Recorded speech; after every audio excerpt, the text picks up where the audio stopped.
80 లక్షల తల్లి పెన్షన్ కోసం ఏ కొడుకు చేయని పని వామ్మో ఏం చేసినరా ఈయన గతరబుట తల్లి పెన్షన్ కోసం ఏ కొడుకు ఎవరు చేయకూడని పనికి పూనుకున్నాడు.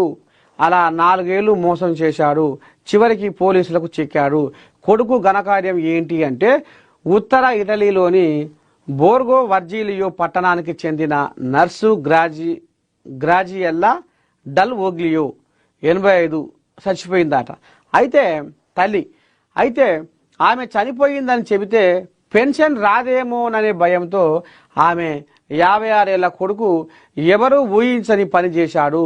చట్టబద్ధంగా తన తల్లి పెన్షన్ రావాలంటే తల్లి చనిపోయినట్టు ఎవరికీ తెలియకూడదని ప్లాన్ వేశాడు. అమ్మా చిన్న సన్నోడు ఏం కాదు. అచ్చం ఆమెలాగే వేషం వేసుకొని అందరినీ నమ్మించడం మొదలుపెట్టాడు. ఓని కథ సలగుండు.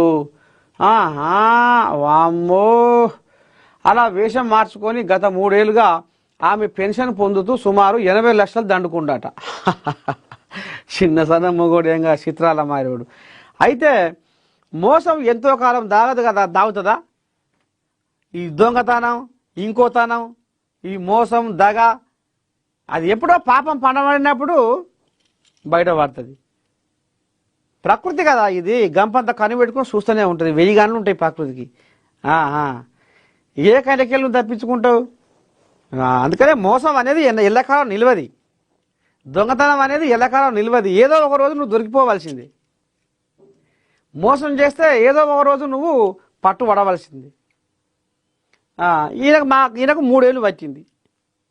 సరే, ఏళ్ళు పట్టినా, నెలలు పట్టినా, రోజులు పట్టినా ఒక మోసం రోజులే పడుతుంది, ఒక మోసం నెలలు పడుతుంది, ఒక మోసం ఏళ్ళు పట్టవచ్చు.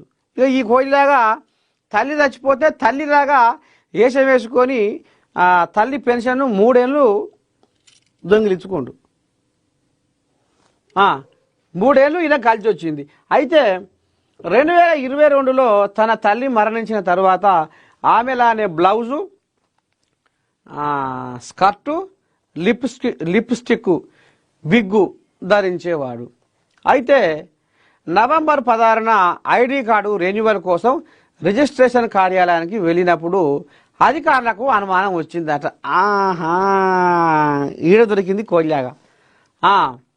ఐడి కార్డు రెన్యువల్ కోసము రిజిస్ట్రీ కార్యాలయానికి వెళ్ళినప్పుడు అధికారులకు అనుమానం వచ్చిందట. వేషధారణలో ఏదో తేడా ఉందని గమనించారు. ఐడిలోని ఫోటోలో ఉన్న మహిళలాగే కనిపించినప్పటికీ